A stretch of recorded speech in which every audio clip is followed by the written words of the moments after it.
All right, my friends. So the next stop of the day is the John Morse room, otherwise known as the murder room. All right, my friends. So some details on the case. August 4th, 1892 is when this murder happened. An event that would change the Borden family forever. All right, so 9 o'clock in the morning, the last time that Miss Borden was seen alive by the infamous Lizzie Borden, as well as the family maid Bridget. All right, my friends, so Lizzie's sister, Emma, was away on a trip while Uncle John and Mr. Borden were out in the surrounding town on errands. Okay, so Lizzie Borden's alibi is suspiciously enough that she was ironing handkerchiefs during a brutal axe murder. I don't know, peculiar. All right, so the murder did in fact happen in this very room where Uncle John slept the night before. Interesting yet morbid fun fact for you, everyone. This is one of the most requested rooms in the Lizzie Borden Axe Murder House and Museum. I could not believe that.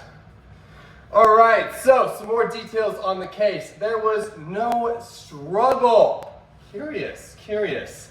And there were no defensive wounds during an axe murder. Now, it is not quite known if she was facing the attacker or facing away from the attacker or maybe kneeling. But what is known is that she did not fight back. And what else is known is where 19 cold-blooded axe strikes hit Mrs. Borden. All right, the first cold-blooded strike is right above the left of Mrs. Borden's ear. All right, number 2, right between the shoulder blades, 4 inches deep. That is quite the axe blow. All right, now the remaining 17 blows were to the back of the head and nape. Dastardly, grim. All right, now Mrs. Borden was eventually found in a pool of her own coagulated blood. Now, the stomach and blood contents of both victims placed the time of murder at around 9:30 in the morning. This is an entire hour before Mr. Borden's death.